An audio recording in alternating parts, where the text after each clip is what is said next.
Сәлем достар, бүгін біз сіздермен көздің астындағы көгергенді кетіруге арналған кеңестер туралы айтатын боламыз. Көз астындағы көлеңке немесе үнемі көгеріп, көлкілдеп тұрғандай әсер қалдыратын бұл көрініс әлбетте сұлулығыңызға сын келтіреді. Негізінен денсаулықтың ақауын білдіреді дегенімізбен, кейбір жағдайларда ол денсаулыққа байланысты емес, гендік ерекшелік болуы да мүмкін.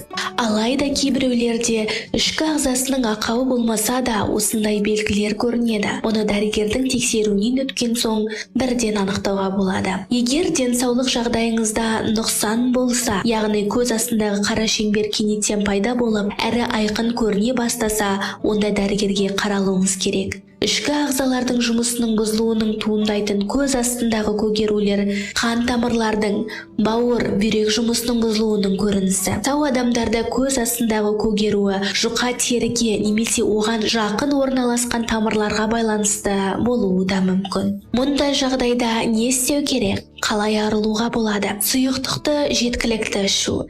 Егер сіз күнделікті сұйықтықтың мөлшерін аз қолдансаңыз, ол міндетті түрде көз астының көгеруіне алып келеді. Әр адам өзіне лайықты күнделік тұтынатын сұйықтықтың мөлшерін жақсы білуі тиіс. Ұйқының аздығы, шаршау, көгерудің танымал себептерінің бірі. Дене шаршаған кезде оған барлық процестер, соның ішінде қан айналымының баяулауы, қан айналымның өз қызметін дұрыс атқара алмауы көз астының көгеріп, ісінуіне, қалтырауына алып келеді. Ісінуді жою. Көз айналасының ісінуі зиян әдеттерден, күн тәртібін дұрыс сақтамаудан, уақытылы ұйықтамаудан, түрлі себептерден туындайды. Тұзды, ащы тағамдар мен тәттіге әуестік, жартылай фабрикаттарды жиі тұтыну, темекі шегу, алкогольді ішімдіктерді жиі тұтыну, судың жеткіліксіздігі ісінудің себептері болуы да мүмкін. Осы жағымсыз әдеттерді тыйсаңыз, ісіну де тыйылады.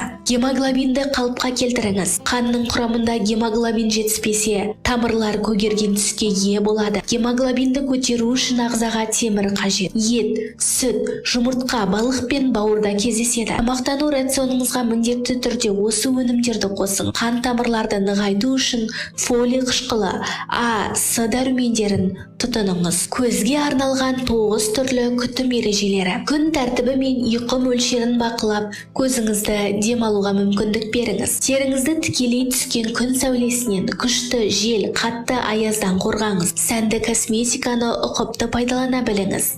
Және ұйықтар алдында міндетті түрде бояудың барлығын жуып тастаңыз. Ретімен тұрақты және дұрыс күтім жасау сұлулығыңызды арттырады. Косметикалық құралдан жас мөлшеріңізге сәйкес келетінін таңдаңыз. Көз айналаңыздағы теріге бұрын күтім жасамаған болсаңыз да, оны 45 жасыңызда да бастау кеш емес. Ол үшін арнайы құралдары бар. Косметологпен кеңесу керек, себебі көздің айналасындағы тері өте нәзік және жұқа. Сондықтан сізге күтімді өз бетіңізге жасау үшін алдымен тәжірибелі мамандардың нұсқауы керек. Ең алдымен косметикалық құралды сатып алар алдында тексеріп алыңыз. Ас қасықтың 2 немесе 4-еуін тоңазытқышқа салып қойыңыз. Салқындаған қасықпен көзіңіздің ісінген, көгерген тұсына бірнеше секундқа басыңыз. Қасықтың температурасы жоғарылағанда екінші қасықтың дәл солай басыңыз. Екі көзіңізге бірдей басуға да болады. 10 минуттан артық ұстаудың қажеті жоқ. Қалташадағы салқын шай. Шайдың салмасын шаршаған көзге қоятынын білсеңіздер керек.